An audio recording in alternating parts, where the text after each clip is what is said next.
Thank you all for coming. I had a joke loaded about how nobody comes to audio talks, but this is actually a really good turnout, so I'm not gonna. But yeah, there's still some stuff going on. But today we're going to be talking about the sound of Fogpiercer, making audio for a Godot project in FMOD. And yeah, perfect. Yes, this is just the introductory slide. There's a screenshot of the game, so there's, not just nothing. But before we get to it, what is actually Fogpiercer? Before we get to it, we have contents, actually. We'll be talking about, first of all, what is FMOD and why FMOD in Godot, and then why maybe Godot audio versus why FMOD audio, then some of the stuff we discovered in Fogpiercer that I feel were not super unique, but relatively specific, I guess. And then, of course, there's a third-party plugin. It's not officially supported by Firelight, so we have a third-party plugin. Then what the technical limitations of that could be, how we dealt with it, and of course about our dear friends, the programmers. So I figured I would put the contents here, at the beginning, so that if someone figures out that this is not for them, so that they can just, they can just maybe reevaluate. Because there are also some amazing talks like multiplayer in Domekeeper, right? I would have loved to have seen that. But here's a screenshot from the game. It's one of the more recent versions of it. We actually see that it's a deck builder on a grid where the enemies telegraph their attacks, and then it's your turn, and you have to move them around, you have to damage them. As we can see, a lot of things are happening here. We're targeting with our artillery attack, which is moving the enemies. They're dying because they're hitting the wall and they're sliding back, and it's just all kinds of things happening, but they're actually happening in a turn-based fashion. And so the primary issue of that, of course, comes with the juxtaposition of the visuals versus the actual gameplay, which is turn-based. Let's take a look at some example, maybe video of Fogpiercer. Hopefully the volume is not too loud.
So you see we traveled through multiple areas of the game. It was, I think it was the first fight, actually. We saw enemies dying, we saw the music changing based on what is happening on the screen. We saw the music changing also based on whether it's your turn or not your turn, and we'll dive a bit deeper into that. First of all, what is FMOD? Most of you, of course, know, and that makes sense because you're the talk with FMOD in the name. Audio middleware developed by Firelight Technologies. You are all probably familiar with this interface, very DAW-like. Is not officially supported within Godot, which is a main pain point that I've heard people talk a lot about. And it's used for adaptive music, sound effects, mixing, a lot more. But of course, that's what most people use it for. That's clear. Now, one of the first big questions is, why should we even use FMOD in Godot? One of the primary things for me is the built-in functionality. Authoring, auditing, mixing, VCA. There are things that are already set up because it's a purpose-built tool, of course, and that means that for me it's very familiar. I can jump directly into it. It is a familiar environment. It is very DAW-like, so if you're familiar with Ableton, Pro Tools, and of course Reaper, then it will be very familiar to you. It is graphical, it is intuitive, things are colorful. That is also part of the workflow, I feel. One of the big things for me is safety. Voice stealing, limiters, profiling. A lot of people, maybe when they're making their game, they're maybe not aware that sound effects are stacking. They're very loud, And so this has a built-in functionality that you can just play with. Also with prioritization, the music versus the sound effects. The music should never cut out, right? If you reach the voice limit and you don't have that in a stock engine, if you don't have it programmed in, then the oldest thing will cut out usually, and most of the time that's the music, and it's not a good thing to happen. One of the big things for workflow is compartmentalization. I know it's a mouthful, but we can work as a team, we can work separate and parallel. I'm not bothering the guys with overwriting their files, and I can just basically plug and play eventually. For me, it's also a question of speed, of course, because when things get done quickly, they have a chance to be fixed in the next iteration before they have to go somewhere. And complexity. Speaking of complexity, I have 2 screenshots which basically look like there's a lot going on, and that's it. These are from the 2 music tracks. On the left side, we have a horrible decision that I have made to make a track in 15:4. Which is a wonderful time signature for everybody, of course. But I ran into an issue also in FMOD. You cannot the highest the highest number that you can have is 9. You cannot go over 10. You can have 9.8. You can have 9.4, whatever. You cannot have 10.4 and higher.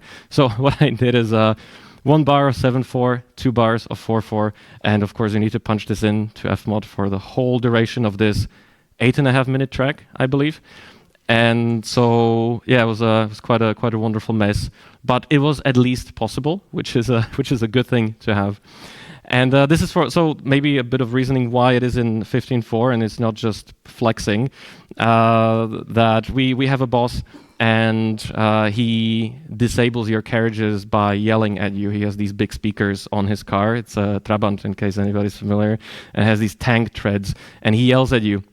And his character is a little bit a fan of the drink, and so since everything is constantly moving perpetually, I wanted that one beat to be missing. That the 15, you'd expect the 16th there, but it's simply not there, and it throws people off a little bit. But then they kind of get into the vibe of it. So that's all subservient to the design of the character.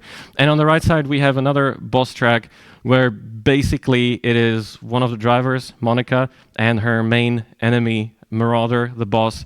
They are in a battle, struggling, and I wanted to reflect this in the music. They are trading as if the stage, they're trading the blows.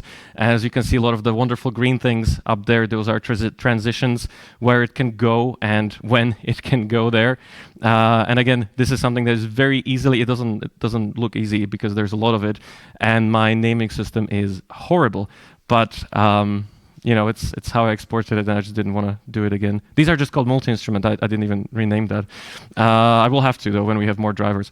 And so I wanted to reflect that in the music, and it was very quick for me to demo and to try out, and eventually to just press F7 on and hope that it also sounds good in the game. Here we have probably the biggest question, Godot audio versus FMOD. There are pros and cons. Since I work in FMOD, I decided to include more pros for the FMOD side of things.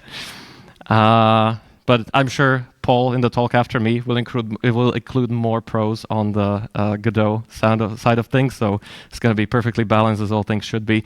When you're working in Godot audio, when you're a solo developer, it makes perfect sense to have everything in that one ecosystem, in that one interface. You're already familiar with it. Adding more things you have to learn, you have to pick up, is of course a time sink. And so that is a really big thing that I think a lot of people benefit from when they have just everything in one place. When you're making maybe small projects where you really don't need much of anything, it's not by any means mandatory. When you have screens that are relatively static, like we have maybe, but if you have screens that are static where the player character maybe is not moving around so much, where everything is centered in the camera, when you're working, and this is specifically for sound people, when you're working in a manner where you're just sending off assets and you're not implementing them, then it makes perfect sense to give the game developers the assets that you've made, the wonderful, cool things, and they can put it in the game as they want, and usually that is, of course, within Godot. And maybe if you have few assets, You don't need to be managing hundreds, maybe thousands of things. It also makes sense to use Godot Audio. Naturally, these are very vague and not generally applicable things. This is just my experience with it. FMOD is really great if you have a team, a core team of people, one of which can be working in FMOD and setting everything up, and then you just push it, and then it gets implemented and it's basically already pre-done as if. Size, of course, plays a role. If you have maybe dynamic screens, a lot of emitters that need to be existing in 3D, that need to be changing, adaptive music, of course. We'll get to how we have that in Fogpiercer, but if music is a big part, especially in a way that is also tied to the core gameplay, then it makes sense in some cases to use FMOD. If your game is audio focused, it makes perfect sense because these are purpose-built tools for audio. If you're also implementing your own assets as a sound designer, it also makes sense because you're familiar with FMOD, and then it's a much smaller step to then put it into Godot, into the engine. And if you have thousands of assets, so many of them, the audio bin in FMOD is actually really useful in this way. So that's just a very general overview. Here we have the unique issues. I separated into two things, music and sound effects. These are some of the high-level concepts we'll be getting right through there. Let's first look at the train is the engine. You may have seen other train media, and trains are always powerful things. They're moving forward, they never stop, and we wanted to reflect that in the music. Whenever the train is moving, and from the footage you've seen, that is 90% of the time, the music is doing something, which means you have a lot of music playing a lot of the time, which means you need a track for everything where the train is moving, or at least a stem for everything where the train is moving. You need to be moving from any state into any other state. And we only have ambience when you're stationary. Otherwise, it is just a wide, noisy train ride. Is very comfortable, low sound effect. And otherwise, it's the music that is actually doing things.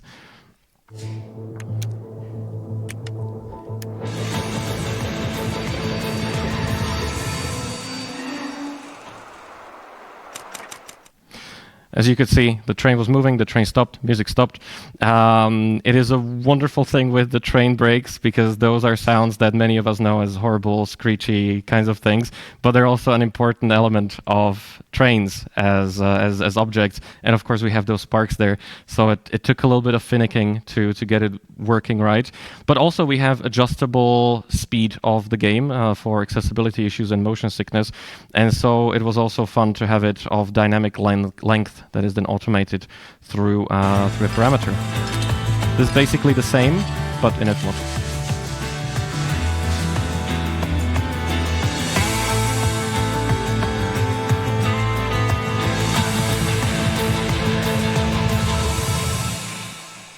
Yeah, nothing too special there. But as you can see, it travels from a large amount of things to a large amount of things.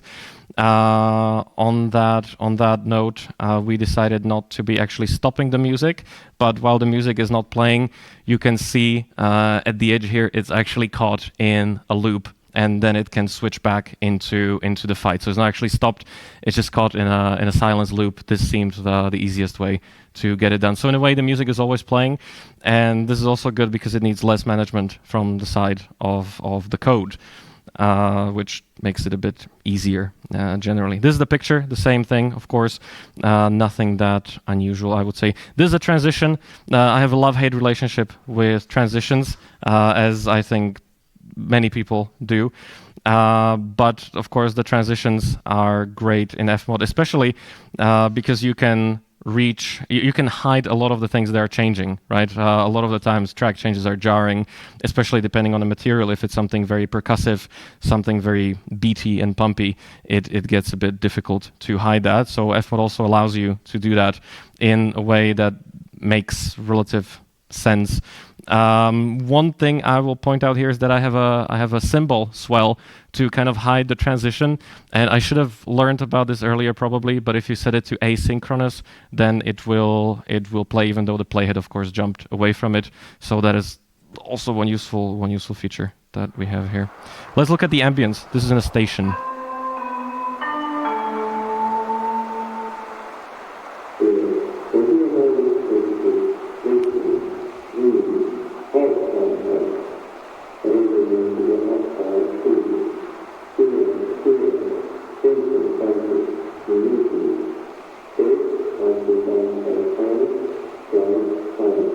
Right, where do you need to go? Did anybody get that? Yeah, so that is our ambience. It's a very specific thing that a lot of people know and love, and we really wanted to bring that in. How does it work? Here's the same thing, but in FMOD.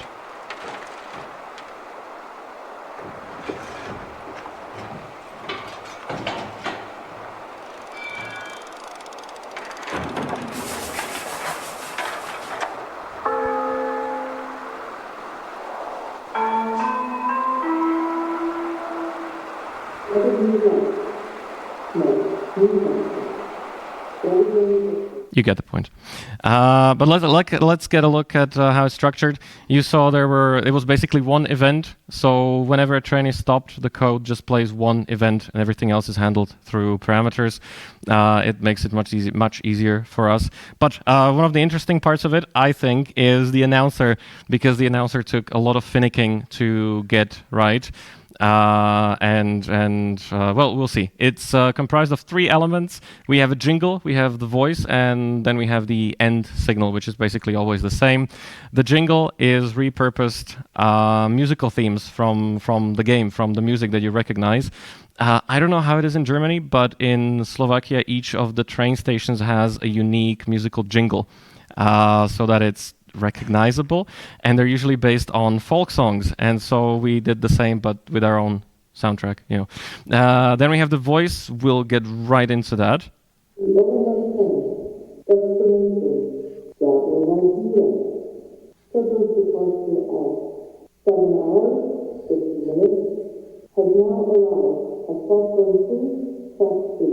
Yeah, so very obviously, I'm sure everybody understood Bahnhof, which makes sense. It's just a bunch of multi-instruments, nothing too fancy. But I think this is also one way how to bring the player into the world. And for example, the names of the trains are little Easter eggs. Our playtesters have their names in there. They just don't know it yet, and maybe they'll eventually find out. But this is also something that where you can automate a lot of things very easily. These are incredibly quick setups. As soon as you have the assets, you just put it in. This is very far from rocket or even train science, and so FMOD allows you to do this really quickly and you can test it out if it works. If people hate it, if they say no, I don't want to feel like I'm waiting for 5 hours for a Deutsche Bahn train, then you can take it out and no harm done. You can maybe make some music for it or something. The key element here is, as we saw, the train always continues moving forward. How do we do that? For on the floor, basic beats, but large variations on things that maybe don't seem like they're variating, so that they're not that jarring.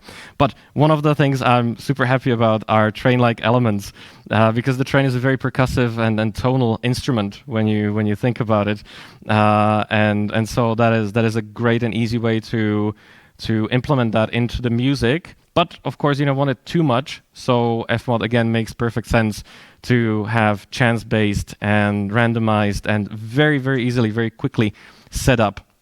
Let's maybe take a look at some of these. Let's see whether it plays.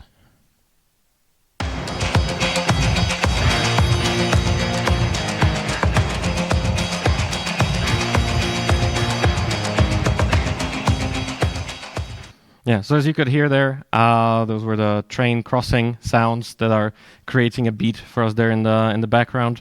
Sometimes we use real recorded ones that I go out and record. The train drivers are very, very careful when they see a person standing very near to the train tracks with weird devices. So I usually just camp out in the bushes just to make it easier. But also, if you're recording and they see you and you have a high visibility vest, they really think that you want them to honk, and it's also not that great. But sometimes, as is in this case, much easier to use things that sound like them, and if you see it for what it is, it still sounds like it could be that. Let's take a look at these kinds of mechanical sounds.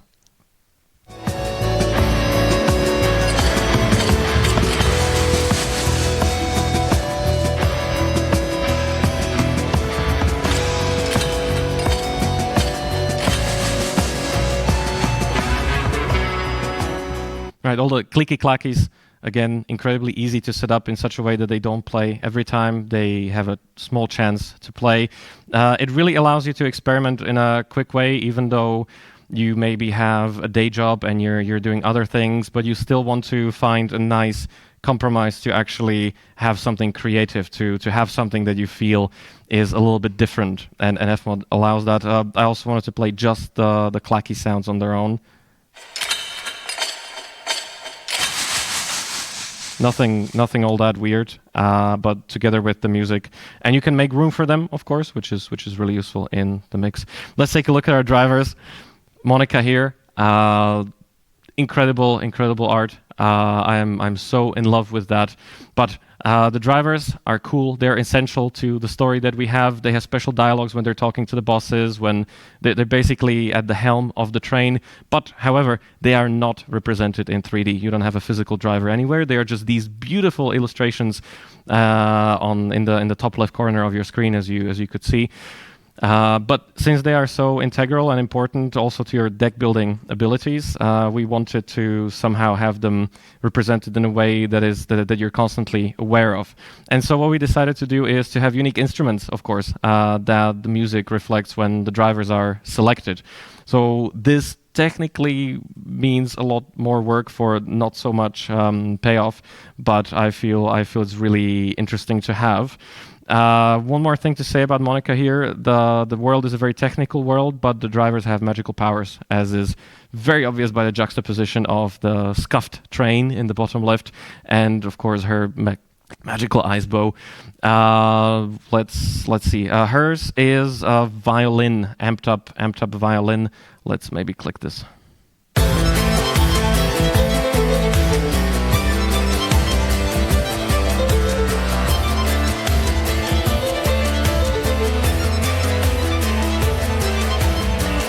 And so if you have a different driver, that instrument is different. Easy to do through the parameters in FMOD, the driver instrument. One thing I will mention here is I think a lot of times it's done by having a stem without the drivers and then just add the drivers into it in FMOD. I decided to do it all baked in stems. I wanted that little bit of extra control. It is not an issue from the file size point of view because you're still technically exporting the same length of a WAV file. So it allows for extra control. Oh, game state. This is a wonderful little thing. You know, everything's moving, but when you're playing, different things are happening, but the screen still looks relatively similar. Things are going ahead. So we need to account for that in the music and in the sound. First of all, whose turn is it? There are only two turns. It's either yours or it's the enemy's. But what does this actually mean? When you're playing turn-based games, you want to strategize, right? You want to think about what to do and how to do it so that you don't lose or you don't embarrass yourself on stream or other things like that. But when the action is happening, when the enemy is shooting at you, when you're in danger, you want to feel that as well. So what this means is, of course, dynamic mixing, which FMOD again makes super simple, super easy to do, and that is one thing we are also leveraging. Here, the turn goes into the enemy's turn, and we hear calm drums.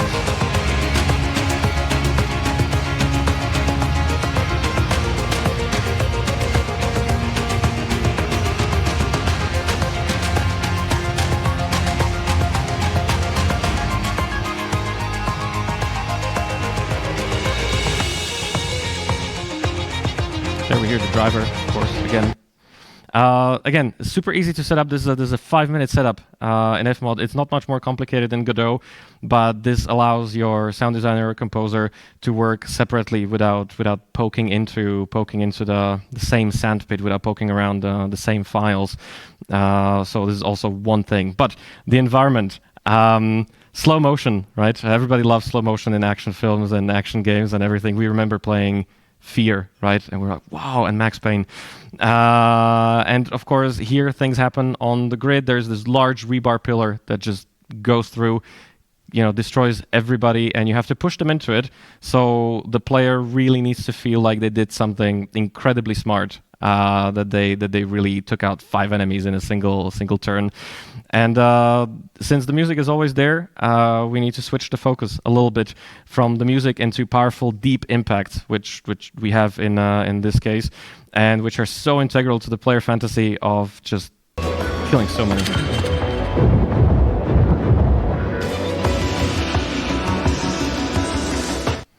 Very easy again to do, and the concept of it, I feel, makes the player know that the game acknowledges that they did something that is smart and that is good, and that they're a good player of this turn-based game.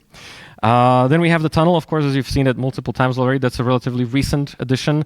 Why would the enemy stop following you? Well, because you went into a tunnel. We also had the idea for a bridge, but for now we have a tunnel. You're safe. There's a victory has been achieved, at least for now. The mix, of course, needs to change to reflect that. Suddenly this wide open environment, suddenly you're in this tunnel. It is safe, but only for now. The feeling we wanted you to have is when you're standing outside the club, everybody's having good fun inside, and you're outside, you can hear the pumping, you can hear all the life going on inside. But as soon as you step in, you will be inside it again. It is as if you were behind a wall on a windy day. When you step out, you get the wind. You're back in that, and so there's another one of the design principles. Here we have it again.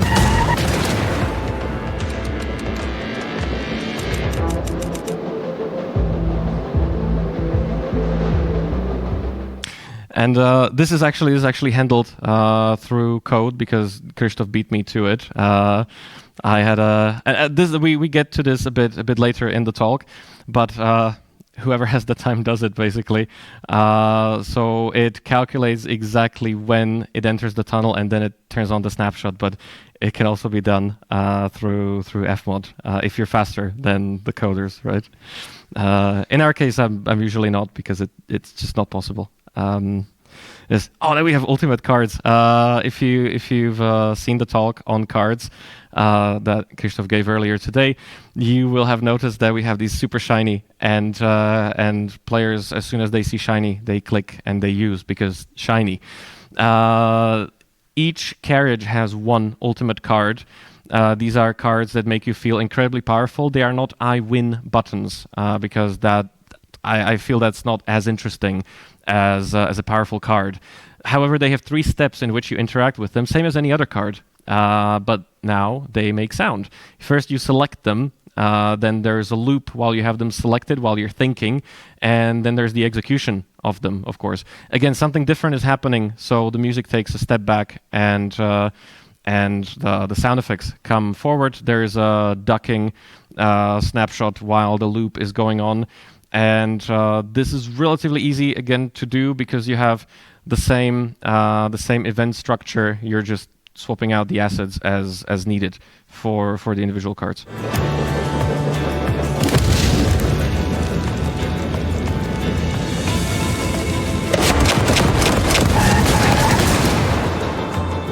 Yeah, there's quite a lot of them. Originally, this card was much more powerful. It used to hit all the enemies on the grid, but people just kept playing that, and so it wasn't very interesting. Malfunction is the worst card you can ever have. It is actually the only bad card, I think, despite some of our playtesters may claim something else. But it is the worst card you can ever have. If you've played Slay the Spire or most other deck builders, there's always a card that you don't want to have in your hand. It deals damage. This one, if they destroy your carriage, you get it into the hand, because why wouldn't you? And it is a dangerous card. You have to play it, otherwise it deals damage. You only have 2 HP on the locomotive, so if you let it play twice, you're dead. It is big, red, and glowy. This is its illustration. As you can see, something is clearly wrong. This shade of red, bad things are happening. It is red and glowy because we want people to notice it, but people really weren't noticing it for whatever reason. Very busy with already the things happening. And so what we did is we gave it part of the music. Whenever you have the malfunction card in hand, you have these snares, as we will see in a bit. You have snares playing, and they sound like a little bit of a steam engine chugging, so that you know that sound that something is up.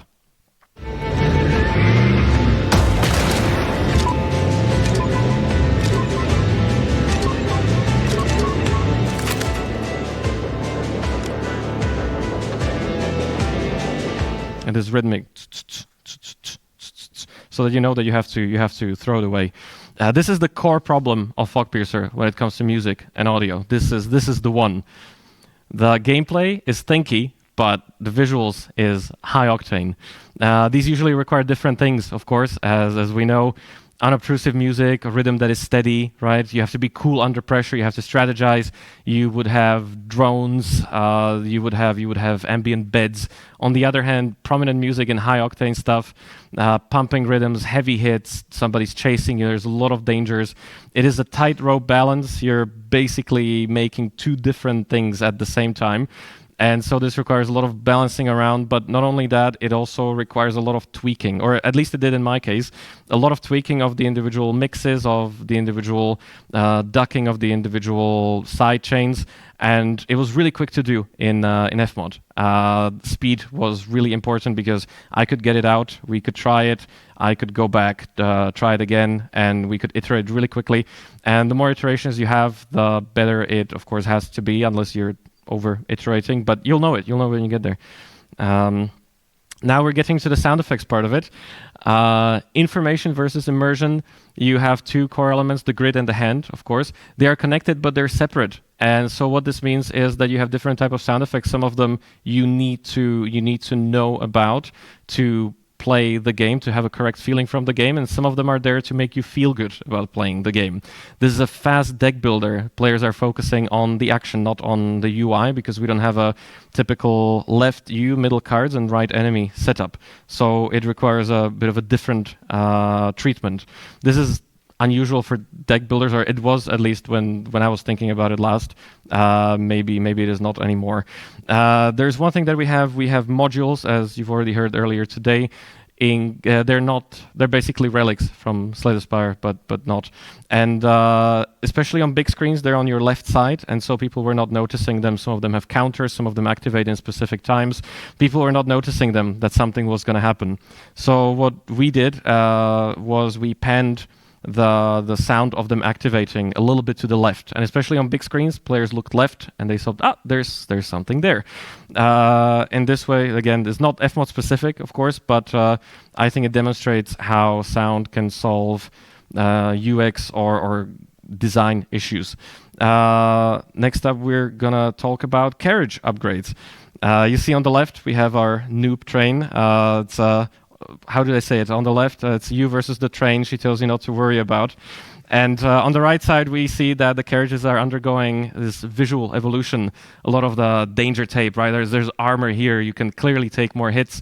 Both of those trains are super scuffed. You can see that they've been through stuff.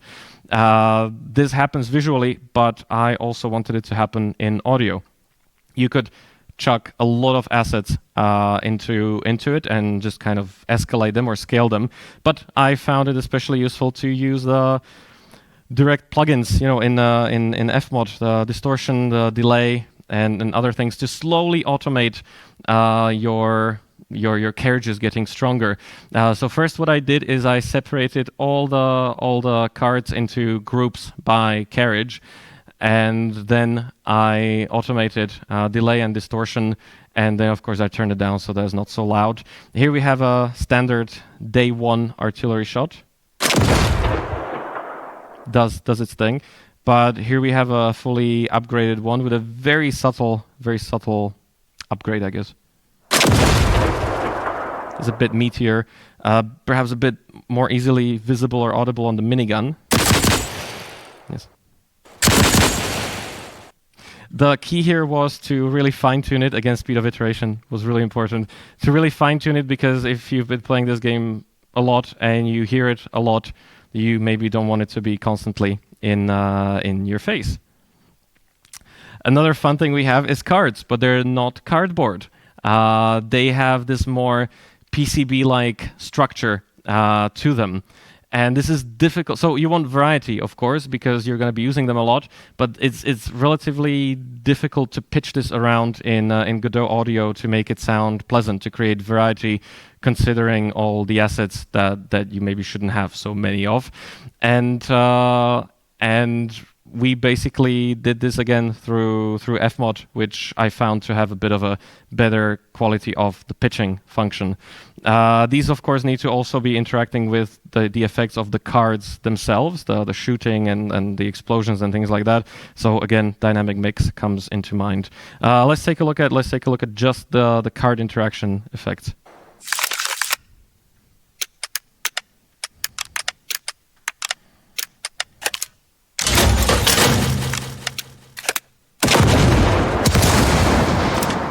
They have a feeling that they're very, very close to you, that they're very intimate, that you're holding them in your hands, whereas this is, of course, very far and it resonates.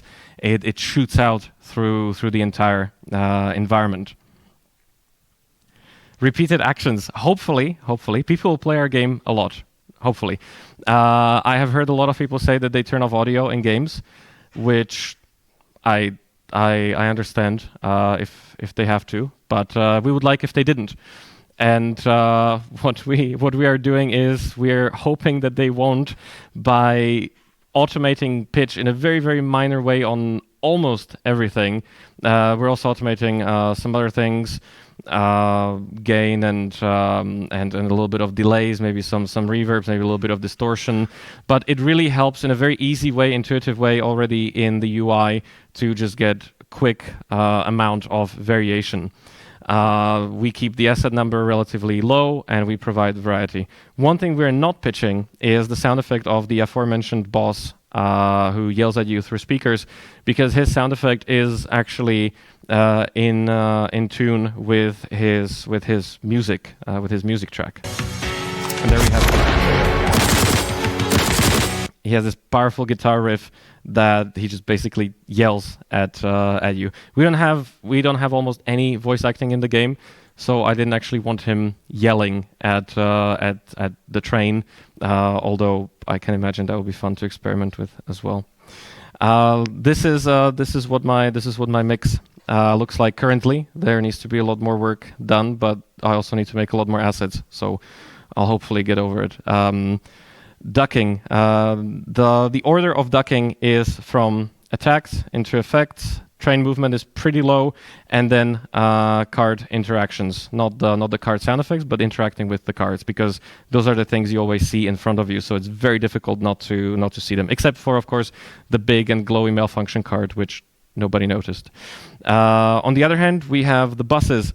Here we have it flipped the other way around. You need to know when your modules are activating, you need to be aware of the things that are happening on this kind of meta level, which then, of course, ducks the sound effects bus, which ducks the music, and at the end we have the ambience bus. Really, those are just a few events there. It's really standard fare, but again, the ease of setup is very, very important. Here we're getting to some of the more esoteric things. Some cards, they don't have any visual effects, and they are abstract and vague in their theming, I would say. They need to be short because they don't have any VFX associated with them, so you don't really have any time to play around. We have these three. These are, I think, my favorite. We have Waste Not, we have Lost and Found. Look at that little umbrella, and Mastermind, which is a bit more magic-y. Let's look at Mastermind, for example. You pick one card from the draw pile, you move it to the top of the pile. Sounds standard fare. I originally wanted to do a bit where I ask what the audio should sound like, but let's just look at what it does. Yeah, very, very different from anything else that you might see in the game, because it is a little bit magical again, and it is exactly this stylistic juxtaposition of magic and technology that also needs to be reflected in the audio. And now we're getting to the fun bits. This is a third-party plugin, as many of you know. What are the pros and cons? A lot of people would say there's only cons, but I don't think that's true. And again, considering that I even built this whole talk, the pros are there more? No, they're exact. Oh, okay. I tried to be very fair. There's one more on the pros. Whew, okay, very good. Pros. It is flexible. What do I mean by that? Well, you can actually talk to the people who are making it, because if you remember, or if you have experience with this, if you're in Unity or Unreal and you want some feature or you have some issue, you go to the FMOD forums, you make a thread if it's not already been made. If it has, you scroll to the 21st page of people requesting this feature, and you type +1 there. And that is it. And then you wait. And hopefully by the time you've shipped your game, that thing is there.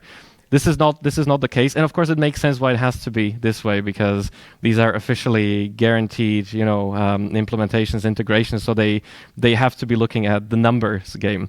Here it is not. It's not exactly the same way here. They're flexible. We had a fun issue where we had a memory leak, I think, with the plugin. Christoph messaged the wonderful people at Utopia Rise, and it was fixed basically, I think, the same week. I think it was something like that, right? Amazing. The big benefit is that it depends on the goodwill and dedication of the maintainers. And you will notice that actually that is also on the other side there, which is a double-edged sword, of course, because if something happens, there's much less of a safety guarantee net. Recently, maybe some of you have experienced this with Alessandro's plugin, which is one of the two main ones, where some people feel that it is less maintained these days because of other life issues and other things to do. However, these people are people of the people. They are approachable. You can talk to them, right? You can hit them up. You can be in their Discord. You can talk about what is new and what's gonna happen. This is all community based. You can help if you want to, and everybody benefits from it. The people who are maintaining it are also the people who are using it. They are on the ground with you, and this is something I feel is very underestimated in the way that communities are built, and even when we think from a Godot perspective, right? The way that everybody simply comes together in a community way is something that you can also see in these plugins. On the other hand, of course, there's no official support, so if something breaks horribly, it may have broken horribly, which is connected with the goodwill and dedication. If something happens, it has happened. That's really, unfortunately, all there is to it. It isn't always up to date. Recently, FMOD came out with, well, recently, from my perspective, it came recently, 2.03, where you have some really nifty features. And of course, that was not immediately available for use in Godot. But if you already have a project going, then you've probably already figured out workarounds for these features. So you technically are not dependent on hope that there will be immediate cutting edge implementation.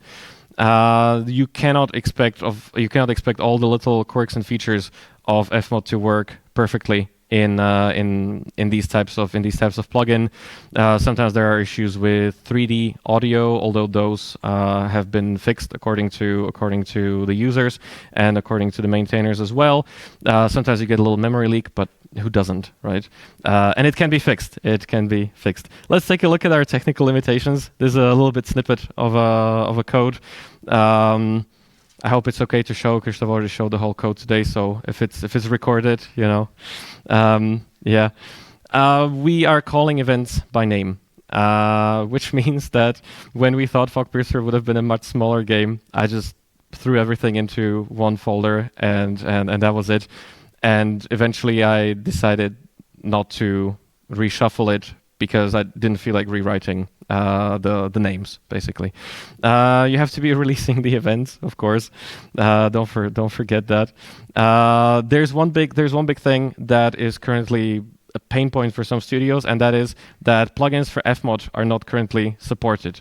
Promised soon, of course, but soon is a wonderful word. In the newest version, this is not an issue anymore, but in the version before, all parameters had to be float parameters. That means no integers, no label parameters. This is fine, technically, right? You don't need the parameter to be called Monica or station. You can call it 0, right? The float value is 0. As long as you know what it means, you're good. And you can put it in the comments in the bottom left of the FMOD interface, and you will be perfectly fine. Oh, sustain points. I remember I was very hyped about sustain points in FMOD, and then I explained to Christoph, and he was, yeah, that sounds like a great thing, right? And then he actually realized what it means to put it into code. And this is basically all just for one event, right? For an event that includes a sustain point, it is a lot. Try to avoid those. That's a recommendation in that way. But how did we actually do it? Why did we do it? Because we don't have any complicated 3D positional things. So why actually FMOD? We decided very early on that audio is as important as anything else, which I'm sure is music to a lot of people's ears, and not so much to others. And so that means that it needs to have the tools that we maybe don't need today, but we might need tomorrow. There shouldn't be any obstacles for us that we cannot make a better game because we have decided to work with the audio in Godot, for example. The approach that what Godot does for us is you fire and forget, and don't forget to release, which means everything is set up in FMOD as much as it can be, and that is a lot, which means that I can work independently and things can happen at the same time, as I've already mentioned. I'm relatively autonomous in FMOD. Then we have value versus cost, as simple as possible, as interesting as possible. This is true everywhere. Backups. I was planning to do a backup before I came here, but I'll do one when I get back. Hopefully it all works, because I know a lot of people have issues with the feeling that their sound designer is sort of holding their project hostage, right? Like they export the banks, but then what about the files, right? So back it up somewhere, separate repo, whatever, deliver it by pigeon on a USB drive. Just have it. But most importantly, have fun with it. Little Easter eggs that would maybe be a bit of work in Godot are actually super easy in FMOD. If you kill an enemy by throwing them off a cliff, there's a very small chance that this sound plays.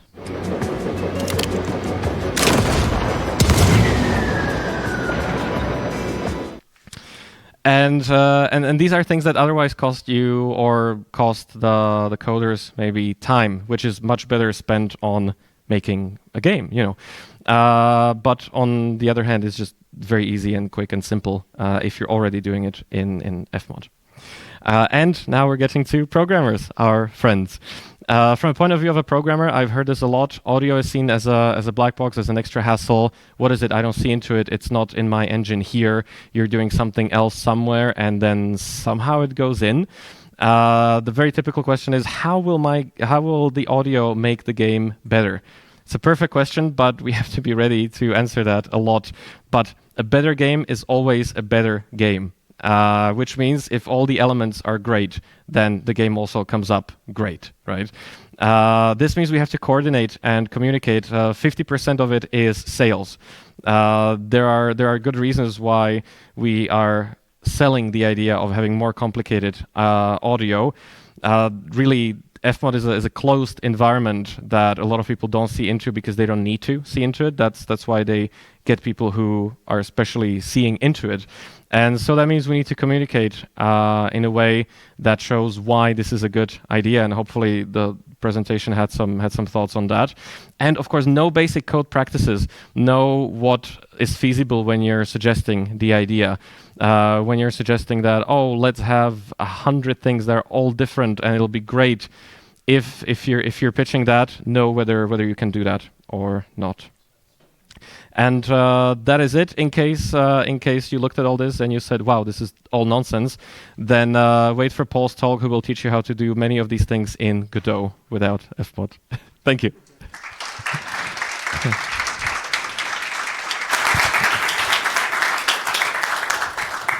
Thanks a lot for the amazing talk. I feel like I learned so much. Now I'm an FMOD expert.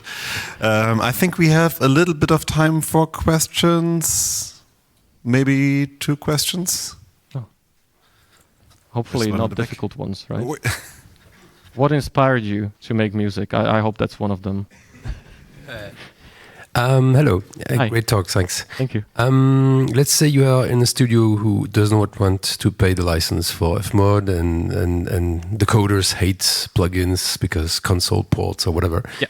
And you had the choice to pick like one major feature of FMOD to port it to Godot. What would you pick? That's actually a very good one. For me, it's a question of workflow primarily, but it depends. Okay, are the programmers and is the rest of the development team attitude that audio is great and we love it, or is it that? Of course. Yeah. Oh, right. Then it's not so much an issue, but I would. That's a good question. I would probably pick the workflow, the ease of workflow. For me, everything's already set up for me. I just plunk it in, and it eventually works. Maybe transitions and things like that. They're done relatively okay in FMOD compared to Godot, but it depends on so many things. I feel that there are a lot of things I would pick, but I think primarily the workflow. Working not only my workflow, but also working with the team, that I can just do the thing on the side while communicating, and then the thing gets put in the bigger thing, and it's hopefully a good thing. I think we had one more question here. So the audio is synchronized to what's happening on the screen. Does it also happen the other way around? Like maybe the train is delayed slightly so that it enters the tunnel right on a beat or something like that?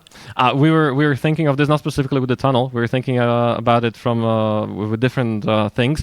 But this is a question where we decided to. No, it's not. But this is a question where we decided to prioritize accessibility, because you can in the options you can change the speed of the visual travel of the train, and we felt this is a much bigger bang for your buck. So rather we did it the other way around. Whenever it enters, it does its own thing. It sometimes works out though really well, and those moments we hope that players feel like, oh, how did they do this? It's exactly synchronized, you know. So we hope that works.